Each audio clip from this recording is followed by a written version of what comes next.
Nuestro Padre Celestial que estás en el cielo, te damos gracias porque nos das el privilegio, nos das la oportunidad de tener los medios para poder congregarnos con nuestros hermanos. A pesar de que está un poco complicada la situación, tenemos en cuanto a la salud, a la pandemia, tenemos los medios para reunirnos y gracias Señor porque eso es gracias a ti. Queremos rogarte que bendigas este culto, que te hagas presente en el estudio de tu palabra, también que podamos entregar nuestros pedidos, nuestras congojas. Cada uno ha venido ante ti para confiar entre nosotros, los hermanos de la iglesia, nuestros problemas, nuestras dificultades, y confiamos en que tú las responderás de la mejor manera. Te invitamos a que la presencia del Espíritu Santo se manifieste y que podamos tener un tiempito para ti a la mitad de la semana. Bendice a cada uno de los presentes y en especial pedimos por Darío, que va a tener a cargo el mensaje en esta noche, que lo emplees desde lo alto y que sea de instrumento en tus manos, Señor. Oramos agradecido porque nos escuchas y lo pedimos en el nombre de Jesús. Amén. Muy bien, familia. Yo quisiera invitar que podamos abrir la Biblia en Juan, el Evangelio de Juan, capítulo 5, y particularmente para mí es el libro que más me gusta por ahí estudiar de la Biblia. Me interesa mucho. No quiero decir que sea algo importante, sino que más me gusta a mí leer, estudiar e incluso sacar meditaciones. Por un montón de cuestiones que ahora no voy a tener tiempo de presentarla, pero allí tenemos un pasaje en capítulo 20 de Juan y versículo 31, que cuando uno estudia todas las historias que encontramos de capítulo 1 de Juan hasta el final, vamos a encontrar por qué están esas historias allí. Incluso si uno da un vistazo a los 4 evangelios, vamos a encontrar que Juan no tiene parábolas. Juan no presenta ningún tipo de parábolas, pero ahí en el capítulo 20, versículo 31, cuando yo leí eso y incluso me lo explicaron y pude estudiar un poquito más, digo, wow, todo lo que está escrito de Jesús, todo lo que tenemos aquí, incluso cuando vamos al último versículo del Evangelio de Juan, dice que Jesús hizo un montón de cosas que no están registradas en este libro, y que él dice que si estuvieran registradas, no cabrían los libros que se deberían escribir en todo el mundo. Pero el versículo 31 da el propósito de por qué tenemos el Evangelio, incluso de por qué tenemos la Biblia. Dice que allí que las cosas que están escritas son para que sigan creyendo en algunas versiones, otros para que crean en Jesús, que es el Cristo, que nos da vida eterna. Y ese es el propósito, ¿no? Ir a la Biblia, buscarlo allí, para que tengamos vida. Pero el pasaje que vamos a leer hoy se encuentra en Juan 5, capítulo 5 en adelante, vamos a leer, y dice lo siguiente. Juan capítulo 5, del 1 hasta el 8 vamos a leer. Dice, después de esto había una fiesta de los judíos y Jesús subió a Jerusalén. Hay en Jerusalén, cerca de la puerta de las ovejas, un estanque, llamado en hebreo Betesda, el cual tiene 5 pórticos. En esto yacía una multitud de enfermos, ciegos, cojos y paralíticos, que esperaban el movimiento del agua, porque un ángel descendía de tiempo en tiempo al estanque y agitaba el agua. El que primero descendía al estanque después del movimiento del agua quedaba sano de cualquier enfermedad que tuviera. Había allí un hombre que hacía 38 años que estaba enfermo. Cuando Jesús lo vio acostado y supo que llevaba ya mucho tiempo así, le dijo, ¿quieres ser sano? El enfermo le respondió, Señor, no tengo quien me meta en el estanque. Cuando se agita el agua, mientras yo voy, otro desciende antes que yo. Jesús le dijo, levántate, toma tu camilla y anda. Hasta allí vamos a leer. Saben que yo le puse como título a esta meditación, lo esencial es invisible a los ojos. Y vamos a ver, mientras desarrollemos el tema, por qué. ¿Por qué lo esencial a veces es invisible a los ojos? Y esta frase no la inventé, sino que cuando leí un libro, El Principito, y allí está, pero me trajo a la memoria este relato. Y al principio del pasaje encontramos que había una fiesta, no específica cuál, hay varias ideas rondando de cuál puede ser, pero nosotros sabemos que había 3 fiestas importantes en el pueblo de Israel. Encontramos en Deuteronomio 16:16 que habían 3 fiestas importantes donde se reunían el pueblo, ¿no? Estaba la Pascua, Pentecostés y Tabernáculo.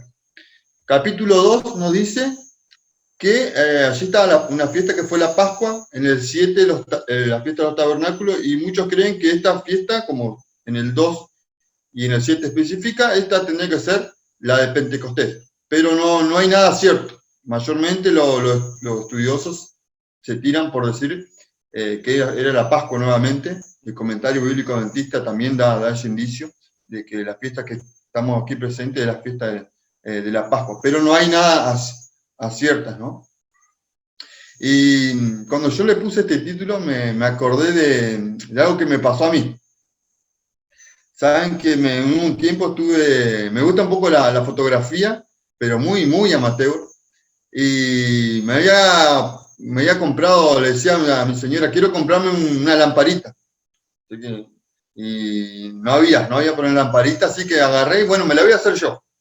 De electricidad no sé nada, o casi nada. Pero bueno, me compré los cables, me compré el foco, me compré todo lo que tenía vi un tutorial ahí en YouTube para ver cómo lo armaba porque quería luz para sacar fotos. Y armé todo, seguí al pie de la letra, que no se tocara ni un cable. Cuando tuve todo armado, fui y le conté a Rocío. Rocío, lo que hice, la voy a prender, prendo, enchufo, y saltó todo, que nos quedamos sin luz, que saltó la térmica. Y no sabía por qué, porque para mí yo había hecho todo bien, todos los pasos correctos. Y bueno, me fui abajo, ahí vivíamos Santa Rosa, levanté la térmica, bueno, llegó la luz. Así que le mostré a la noche a un amigo. Le comenté, bueno, se me mataba de risa, y le comenté por qué pasó, porque yo veía que estaba todo bien. Y bueno, empezó a revisar y se empieza a reír, ¿no? Y claro, donde se unían los cables vamos a decir, para donde está el foco, ¿no? Donde está el enchufito del foco. Yo me centré en que no se tocaran los cables más arriba, vamos a decir, donde yo había cortado, pero más adelante estaba todo tocándose. Y yo me centré en eso y no me di cuenta que ahí se estaban tocando. Claro, cuando se tocaron, saltó todo, ¿no? Así que por prestar atención a otras cosas, no me di cuenta que ese detallito chiquitito me dejó sin luz, cortó todo, ¿no? Así que vamos a ver por qué lo esencial a veces es invisible a los ojos. Y en esta historia vamos a encontrar muchas cosas que por ahí nos puede pasar a nosotros, en nuestra vida cristiana, en nuestra vida de iglesia, en nuestra vida cotidiana, ¿no? Y hay varios personajes en esta historia, varios personajes, y a mí me gusta a veces involucrarme en la historia, meterme, como imaginarme que estoy ahí en la historia, pero no en medio a veces, sino, como ya sé la historia, me pongo en un cuadro por ahí al costado y me imagino la situación, cómo se desarrolla, ¿no? Y en la primera escena, vamos a encontrar que hay sacerdotes allí. ¿Por qué? Porque estaban en una fiesta, ¿no? Las fiestas se encontraban todos en el templo, ¿no? Y un punto que quisiera rescatar, o el primer punto antes de pasar a los personajes, es que Jesús buscaba a los perdidos donde se encontraban, ¿no? Buscar nosotros a los perdidos donde se encuentran. A veces esperamos que vengan a la iglesia por sus propios medios y nos vamos a dar cuenta que no siempre pasa, ¿no? Pero vamos a notar por qué hay que ir a buscar a los perdidos donde se encuentran, allí afuera. Y la primera escena, ¿no? Están los sacerdotes, los primeros personajes, porque allí donde estaban las fiestas se encontraban en el templo, ¿no? Ya vimos en el capítulo 2, pero si nosotros repasamos el capítulo 2, vemos que Jesús entró en el templo y se enojó porque los sacerdotes habían convertido la casa de oración en algo mucho peor, ¿no? Mucho peor, donde se cambiaban, ¿no? Se abusaban de los fieles, ¿no? Hacían muchas cosas sucias y Jesús no le gustó para nada lo que vio allí de su casa, lo contaminado que estaba. Entonces, los primer personaje que encontramos allí es que dice el relato que había allí en Jerusalén un estanque llamado en hebreo Betesda, y donde estaban los judíos, ¿no? Estos sacerdotes, y vemos allí que los sacerdotes no van donde encontramos el estanque, ¿no? No se encuentran allí, no vemos allí sacerdotes involucrados con los enfermos, con los cojos, con los que necesitaban la ayuda, no estaban allí, estaban más cómodos en el templo. Ni siquiera escuchaban los gemidos de estas personas. Y vemos a estos personajes que están bien aparte donde está la necesidad. Y a veces, en ocasiones, nosotros nos encontramos como estas personas, ¿no? Lejos de las personas que necesitan y cómodos, refugiados, ¿no? En nuestros templos, en la iglesia, sin saber a veces incluso las necesidades que hay allá afuera. Y cuando yo leí esto, a veces me lo tomaba para mí porque a veces me encontraba muy cómodo acá en Libertador San Martín. Uno cree que está acá en el cielo, ¿no? Pero incluso a veces se va acomodando mucho, nos acomodamos al ambiente y realmente no vemos que hay necesidad, que hay mucha necesidad de las personas, de estudiantes que vienen, que no son adventistas, o incluso que son, pero están lejos de Dios, pero estamos muy cómodos en nuestros templos, ¿no? Muy cómodos allí. Y a veces nos pasa como estos sacerdotes, ¿no? Que no escuchaban, no estaban cerca de las personas, incluso calmaban su conciencia dando algunas limosnas, ¿no? Para calmar la conciencia de, bueno, que por lo menos ayudaron con algo a esas personas, pero no era todo lo que había que hacer. Pero encontramos allí a Jesús, que Jesús sí busca a las personas donde están, que allí Jesús, si los líderes religiosos ignoran las necesidades espirituales y la física, como hacían estos sacerdotes, Jesús siempre, ¿no? Para Jesús siempre están presentes estas necesidades en el corazón de él, ¿no? Así que el Señor se apartó del templo, se apartó de allí donde no le gustaba el ambiente que se había generado, para salir a buscar, a interesarse por la multitud de los enfermos. Y ese es un ejemplo que debemos aprender de Jesús, ¿no? De ir a buscar a las personas allí donde están. Y es que a veces nos vamos a ensuciar, a veces no va a llevar tiempo, a veces vamos a tener que apartar algunas cosas, dejar de hacer unas cosas para tomarnos el tiempo, ¿no? de visitar, de buscar. Pero si Jesús lo hizo, si Jesús es nuestro ejemplo, vamos a tener que hacer las cosas que Jesús hizo, ¿no? Entonces, el primer puntito que me gustaría rescatar de esta historia, ¿no? Es que Jesús buscaba a los perdidos allí donde tenían que ir a encontrarlos. A veces vienen al templo, muy pocas veces, la mayoría de las veces vamos a tener que ir fuera de nuestro templo, fuera de las iglesias, ir a buscarlos, para traerlos. Pero tenemos que ir a buscarlos allí donde están. Tenemos que ir allí donde están. La preocupación constante de Jesús era esta, ¿no? Ir a buscar, para que más personas sean parte del reino de los cielos, ¿no? El segundo punto que vamos a tocar allí, en este pasaje es, y los personajes también que vamos a encontrar son una multitud, pero también un paralítico. Para muchos, cuando leemos este relato, el protagonista principal es el paralítico. Vamos a ver hacia el final de la meditación quién fue y quién es el protagonista de esta historia, ¿no? Pero saben que hay una característica de la multitud, porque dice allí que el versículo 13, en esto yacía una multitud de enfermos, ciegos, cojos y paralíticos que esperaban el movimiento del agua, y más adelante encontramos el otro personaje, el paralítico. Y hay una característica que une a la multitud y al paralítico, que ninguno buscó a Jesús. Jesús estaba en medio de ellos, pero ninguno se dio cuenta que Jesús está en medio de ellos, ¿no? Y a veces también nos pasa a nosotros, ¿no? Estamos en nuestros problemas, estamos en otras cuestiones, pero sin darnos cuenta de que Jesús está muy cerca de nosotros y no lo buscamos como primera alternativa a nuestros problemas. La multitud estaba enferma, estaba ciega, necesitada, pero ninguno de ellos vio a Jesús. Hay un predicador, Spurgeon, Charles Spurgeon, que comenta y dice que había una ceguera había caído sobre estas personas en el estanque. Dice, ahí estaban ellos y ahí estaba Cristo, quien podía darlo, pero ninguno de ellos lo buscó. Y sus ojos estaban puestos en el agua esperando que fuera agitada. Y esta es una frase que me quedó grabada de este predicador. Estaban tan agobiados con su propio camino que el verdadero camino fue desatendido.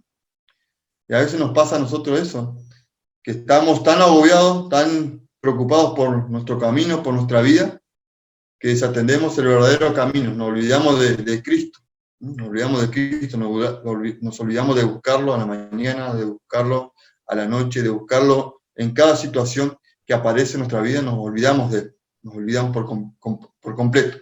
Jesús cerquita ahí nuestro, cerquita de nuestros problemas, cerquita ahí para dar una mano, pero nosotros no nos damos cuenta siquiera de que Él está allí, ¿no? Parecemos esta multitud.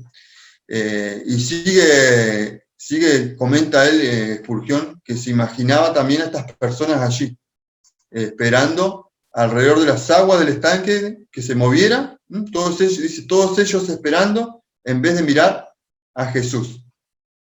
Y relata, ¿no?, que algunos esperaban para ir a Jesús, ¿no? Nos pasa y vemos a las personas a nuestro alrededor que para ir a Jesús están esperando un momento mejor.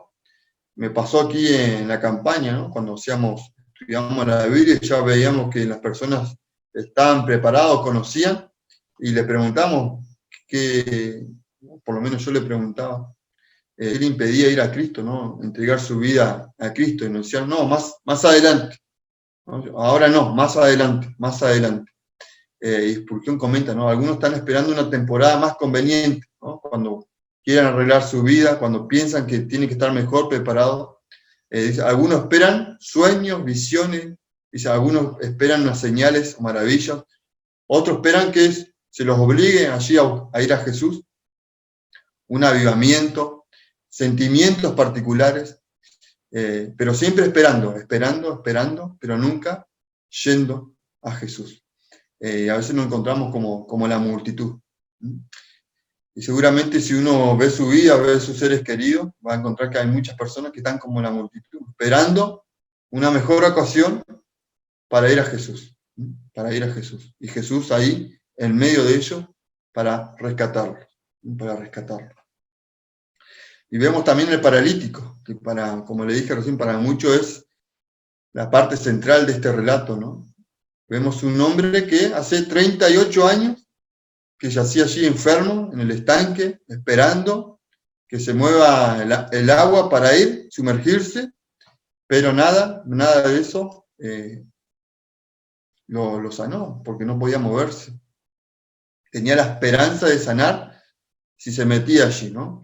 Y la esperanza esta lo había ilusionado 38 años. El relato nos dice que 38 años estuvo allí buscando solución en el mismo lugar. ¿Hace cuánto que estás buscando una solución a tus problemas, ¿no? ¿Hace cuánto que estás esperando una solución, buscando siempre de la misma manera, buscar la solución a tu problema? Y esta puede ser una aplicación. A veces por ahí tendríamos que cambiar la forma en que queremos solucionar nuestros problemas. Una vida entera allí buscando la solución a su problema y no le sirvió de nada. Hasta que de repente, cuando nosotros leemos el deseado de toda la gente, ampliamos más eso, ¿no? Incluso los comentarios que hace Elena de Guad dice que donde estaba Jesús, se calmaba, no había más enfermedad, había otro ambiente cuando Jesús estaba en medio de las personas. Este hombre encontró en Jesús un rostro amable que le hizo una pregunta también que lo descolocó. Pero lo primero que vio en Jesús fue una persona que se interesó en él, pero también que se preocupó por él. Saben que hay muchas personas, pero muchísimas personas que están esperando en nosotros, los cristianos, un rostro amable. Alguien que muestre interés y preocupación por las personas. Les comento ahí un relato que me pasó aquí en la campaña. Al principio, para levantar el estudio, tenemos que hacer una entrevista, una encuestita, había que buscar algo, unas formas de entrar a las casas, a los hogares, y una de las formas era, bueno, la encuesta, y yo ya me estaba yendo, eran ya tipo 8:30 de la noche, era oscuro y el barrio no estaba para quedarse mucho más lejos, más tiempo, y no iba a hacer la casa, me iba a ir. Así que bueno, igual golpeé la mano, salió el hombre y el hombre me dice, ¿qué me quiere vender? Y yo me empecé a reír, ¿no? Porque no tenía pinta de venderle nada, así que empezamos a charlar y ahora, gracias a Dios, esa familia se entregó, una familia completa a los brazos de Dios, se bautizaron, mamá, papá, una hija de 15 años, y la semana pasada me comentaban ellos, ¿sabés que yo le decía a Gonzalo, no le abras, seguro que no vas a querer entrar a robar, dice. Y Gonzalo decía, no, ¿sabés qué? Pero yo sabía que vos tu cara me decía otra cosa, si no, yo no te hago pasar, ella sabe que yo no hago pasar a nadie, pero eso lo hace Dios, porque mi cara no ayuda mucho, pero Dios hace milagros que lo vamos a ver incluso en el cielo, ¿no? Un rostro amable, y este paralítico vio en Jesús un rostro amable. Seguramente cuando salís a tu trabajo, cuando salís a comprar, incluso cuando hay vendedores ambulantes, ¿no? Que golpean tu casa, el rostro del vendedor ambulante a veces no es muy amable, pero ¿por qué no nosotros darle un momento allí, aunque a veces no hay dinero para comprar, queremos ayudar pero no hay, pero por lo menos que se lleve una sonrisa, una respuesta amable? ¿Cómo no alegrar el día de esas personas así? Proverbios 15:13 dice que el corazón alegre embellece el rostro, pero el dolor del corazón abate el espíritu. Con este versículo, ¿no? Enfrentar el día, ¿no? Que cada persona que nos toque ver, que cada persona que se encuentre con nosotros, que vea por lo menos nosotros un rostro amable, y si nos podemos ir más allá, demostrar interés y preocupación por su vida, por lo que le falta, necesidad física, pero ¿saben qué? Las personas tienen mucha, pero mucha necesidad espiritual. Aunque no te lo digan, cuando uno empieza a hablar, vamos a notar que le falta a Jesús, le falta a Dios en su vida, pero a menos que no vean un rostro amable, alguien que despierte simpatía en ellos, no se van a abrir.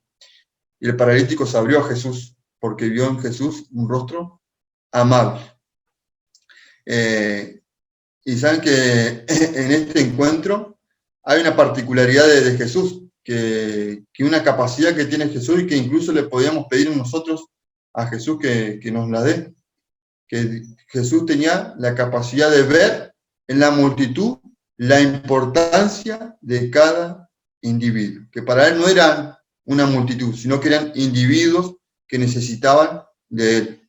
Y a veces nosotros vamos por me importo yo y descuidamos a los demás, pero para Jesús era importante cada individuo. Por eso que también le hizo esa pregunta, porque el versículo el 6 nos dice cuando Jesús vio acostado, o sea, Jesús vio algo, 38 años allí, 38 años esperando ser curado, ser sanado, la esperanza ya estaban por el piso, pero le hizo una pregunta, algo cuando uno lo lee, dice, ¿quiere ser sano? ¿No? Esa pregunta que hizo Jesús que a veces nos descoloca. Vamos a encontrar en los evangelios varias de estas preguntas. ¿Querés que yo te sane? ¿Querés ser sanado? Y si uno se pone en la piel del paralítico, va a decir, ¿qué pregunta me haces? ¿No? ¿Qué pregunta me haces? Porque obviamente que quiero ser sanado. Pero Jesús lo hizo por dos motivos. El primero, para despertar esperanza en este hombre, para despertar la esperanza. 38 años allí, la esperanza ya estaban casi nulas, pero el primer motivo era para que despertar la esperanza en Jesús. Muchas personas, como le dije recién, que están esperando y sus esperanzas ya están por el piso, pero necesitan eso. Una pregunta, ¿querés de Jesús? ¿Querés ser que tu vida cambie? Y las personas te van a decir, obvio que quiero. Necesitas de Jesús. Y el segundo motivo era que Jesús quería que apartara sus ojos del estanque. Jesús quería que lo mirara a Él. Jesús quería que saque su mirada del problema y que lo mire a Él. El único que puede sacar los problemas, quitar nuestros problemas es Jesús. Este relato nos tiene que ayudar. Si hoy estás pasando por un problema, si hoy estás pasando por necesidad y varios pedidos, seguramente hay muchos más que por ahí no mencionamos, no te enfoques en el problema. Enfócate en quién puede solucionar ese problema. Y ese problema lo va a solucionar Dios, Jesús. Tal vez no enseguida, pero sin duda que Jesús va a solucionar ese problema. Y Él tiene los medios para solucionar ese problema. Hay una cita que a mí me gusta, que dice que cuando nosotros vemos una posibilidad, Jesús ve 1000 puertas que se pueden abrir para nosotros. Entonces la ayuda de Dios no tiene límites. No limites a Jesús, no lo limites. Nosotros caemos a veces en el mismo problema que el paralítico, ¿no? Le queremos explicar a Jesús el problema y decirle por qué no se puede, cuando Jesús te dice, tranquilo, yo te lo soluciono, entregámelo a mí, enfócate en mí, no apartes tu mirada de mí. A veces nos olvidamos que lo esencial es invisible a los ojos, ¿no? Nos olvidamos de Jesús. Por eso Hebreos 1:1 dice que la fe es la convicción de eso que esperamos, ¿no? No lo vemos, pero sabemos que va a llegar. Y a veces nos olvidamos que Jesús es el dueño de nuestra fe, tiene que ser el dueño de nuestra fe. Hebreos 6, el versículo que acompaña Hebreos 1, que si no tenemos fe, que si no creemos que Jesús, que Dios puede hacer eso, entonces sin fe no podemos agradar a Dios. Anda a Jesús, buscalo a Jesús, y no tengas miedo de presentarle tu problema a Jesús. No te sientas que Dios te va a abandonar. Dios nunca te va a abandonar. Isaías 49:15 dice, ¿puede una madre olvidar a su niño de pecho, a su niño como manta, y dejar de amar a aquel que dio a luz? Aún dice, si ella se olvidara, yo no me voy a olvidar de vos. Jesús no se olvidó de ese paralítico, no se va a olvidar de vos, de tu problema, de tus luchas, de tus necesidades. Andá a Él, no te olvides de Él, buscalo todos los días. Esa tiene que ser nuestra primera preocupación, hermanos. Y el último punto que quisiera destacar de esta meditación es que allí es misericordia. Una palabrita allí que tiene mucho significado, pero ahí nos dice al principio del relato que todo esto se llevó a cabo donde, en el estanque de Betesda, que en hebreo, ¿no? Dice, cerca de la puerta de las ovejas, un estanque llamado en hebreo Betesda. Y ahí nos relataba que de tanto en tanto se movía el agua. Lo que creían allí era que un ángel tocaba el agua, el primero que entraba era sanado, pero los arqueólogos han descubierto que eso era como un lago o una pileta, pero tenía filtración. Y entonces, cuando subía el agua, obviamente eso hacía vibraciones y parecía que alguien tocaba el agua, entonces simplemente era algo geográfico, ¿no? Que de tanto en tanto eso se movía, pero no era un ángel, sino era una deformación ahí geográfica que hacía que la filtración de eso se hacía que se movía el agua, parecía que la creencia de ellos era, ¿no? Que se tocaba un ángel, entonces el primero que se metía allí quedaba sano, pero no, era una bifurcación geográfica, así se llenaba ese estanque. Pero Betesda significa casa de misericordia, casa de misericordia. Y saben que centenares, ¿no? El versículo 3 dice que una multitud había allí para ser sanados en la casa de misericordia. Y en la casa de misericordia era el lugar donde menos misericordia había. ¿Por qué? Porque ¿saben quién se metía primero? No los que estaban más enfermos, sino ¿quiénes? Los que podían caminar, los que necesitaban menos sanidad. Esas personas eran las que se metían primero, no se fijaban en el resto. No decían, bueno, yo me la puedo arreglar solo, metete vos, que hace 38 años te veo todos los días acá, metete vos, yo te ayudo. No, en la casa de misericordia era el lugar donde menos misericordia se demostraba, porque los más sanos eran los que primero se metían, los más sanos dejan de lado al resto. Y a veces nos pasa a nosotros, ¿no? Nos interesamos tanto nosotros que no nos fijamos en los problemas de los demás. Los dejamos de lado, solo intereso yo, y me olvido del resto, me olvido de lo que Jesús hizo, de ir a buscarlo, de interesarse en las personas, y solo importo yo. Pero hay algo cierto, que en el lugar donde más misericordia se necesitaba, allí Jesús tuvo misericordia. El único que demostró misericordia en aquel lugar, ¿quién fue? Jesús, que se interesó en el paralítico, se interesó en toda esa multitud. ¿Cómo está tu hogar hoy? ¿Cómo está tu iglesia hoy? ¿Es una casa de misericordia? ¿Es un lugar donde encuentran un rostro amable? ¿Donde las personas quieren venir? ¿Donde quieren estar con vos? ¿Cómo está tu vida hoy? ¿Estás reflejando a Jesús? ¿Estás buscando a Dios todos los días para que su carácter se refleje en vos, en mí? Porque esto es también para mí. La pregunta que yo me hacía, ¿no? ¿Estoy reflejando a Jesús? ¿Estoy yendo yo a una casa de misericordia? Donde me intereso por lo demás, donde busco ayudar, no solamente físicamente, las necesidades no económicas, sino espirituales, completas. ¿Estoy siendo yo una casa de misericordia? Lo cierto es que allí, donde más misericordia se necesitaba, donde Jesús mostró misericordia, ¿no? Ojalá mi casa, tu iglesia, aquí en la iglesia, aquí en Libertador, donde lo encuentren, las personas puedan encontrar una casa de misericordia, un Betesda, ¿no? Casa de misericordia. Vamos a recapitular esta meditación. Primero, buscar a los perdidos, ¿no? ¿Dónde están? Ir a buscarlos. Salir a buscarlos. Segundo, buscar a Jesús, buscarlo a Jesús. Darme cuenta que Él quiere estar conmigo. Y el tercero, ¿no? Que mi vida, que tu hogar, que donde vos te toque estar, que tu iglesia, vos la puedas transformar en una casa de misericordia.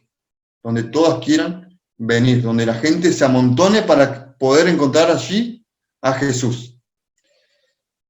Saben que en la aplicación, ¿no? de esta meditación, ¿no? Que en el relato no encontramos nombres, no encontramos nombres de los sacerdotes que se encontraban allí, no encontramos nombres de la multitud, ninguno, no encontramos el nombre del paralítico. Lo que sí encontramos es a Jesús.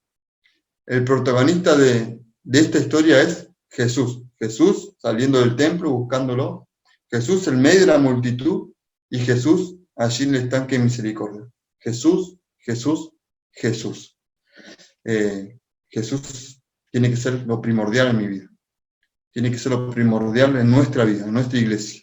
Donde nos encuentre Jesús, Jesús. ¿Qué haría Jesús? ¿Qué haría Jesús? ¿Cómo lo haría? Señor, dame sabiduría para esto, para lo otro. Jesús tiene que ser el centro de nuestra vida, sí, hermano. Yo hoy quisiera terminar pidiendo esto, ¿no? Que vayamos a buscar a las personas, que vos lo busques, que yo lo busque diariamente, y sobre todo que Jesús sea el centro de tu vida. Y con esto final, terminar esta reflexión. Gracias, Señor, te damos el momento que pudimos pasar. Gracias porque en mitad de semana podemos hacer un alto, estar contigo. Gracias también por los pedidos que se han hecho, porque podemos orar los unos por los otros. Bendice a la iglesia allí en Malvinas, ayer con los hermanos, quédate. Y Señor, queremos pedirte que nos acompañes, que tú seas el centro de nuestra vida. Padre, que podamos ver las necesidades que hay en la gente, las físicas y las espirituales también. Y Señor, que nuestro hogar, nuestra vida, nuestra iglesia pueda ser una casa de misericordia, donde las personas quieran estar, quieran ir y no quieran irse, Señor. Que te podamos buscar a ti cada día. Perdona nuestras faltas, nuestros pecados, en nombre de Jesús. Amén.